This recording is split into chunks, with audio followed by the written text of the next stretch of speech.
जय श्री कृष्णा। नानी बाई ने भात भरने के लिए नरसी जी को बुलाया। नरसी जी के पास भात भरने के लिए कुछ नहीं था। वो निर्धन थे, लेकिन भगवान की भक्ति का खजाना भरपूर था। वो कहते थे कि हमें अपनी चिंता क्यों करनी, हमारी चिंता करने के लिए भगवान बैठे हैं। जब नरसी जी के पास भात का संदेश आया तो सामानों की लिस्ट देखकर चिंतित हो उठे और आर्त भाव से अपने भगवान को पुकारने लगे।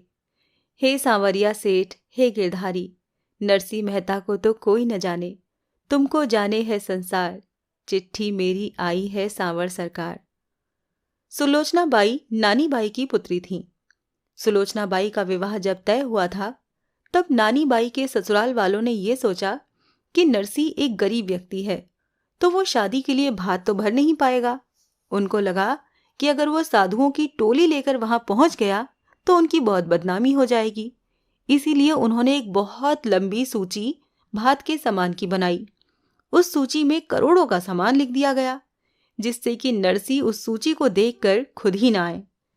नरसी जी को निमंत्रण भेजा गया, साथ ही भात भरने के लिए सूची भी भेज दी गई। परंतु नरसी जी के पास केवल एक चीज थी, वो थी श्री कृष्ण की भक्ति। इसीलिए वो उन पर भरोसा करते हुए अपने संतों की टोली के साथ सुलोचना बाई को आशीर्वाद देने के लिए अंजार नगर पहुंच गए। उन्हें आता देख नानी बाई के ससुराल वाले भड़क गए और उनका अपमान करने लगे। अपने इस अपमान से नरसी जी व्यथित हो गए और रोते हुए श्री कृष्ण को याद करने लगे। नानी बाई भी अपने पिता के इस अपमान को बर्दाश्त नहीं कर पाई और आत्महत्या करने दौड़ पड़ी। परंतु श्री कृष्ण ने नानी बाई को रोक दिया और उसे ये कहा कि कल वो खुद नरसी के साथ भात भरने के लिए आएंगे। दूसरे दिन नानी बाई बड़ी ही उत्सुकता के साथ श्री कृष्ण और नरसी जी का इंतजार करने लगी और तभी सामने देखती हैं कि नरसी जी संतों की टोली और श्री कृष्ण के साथ चले आ रहे हैं और उनके पीछे ऊंटों और घोड़ों की लंबी कतार आ रही है, जिनमें सामान लदा हुआ है। दूर तक बैलगाड़ियां ही बैलगाड़ियां नजर आ रही थीं। ऐसा भात न अभी तक किसी ने देखा था और न ही देखेगा। ये सब देखकर ससुराल वाले अपने किए पर पछताने लगे। उनके लोभ को भरने के लिए द्वारिकाधीश ने 12 घंटे तक स्वर्ण मुद्राओं की वर्षा की।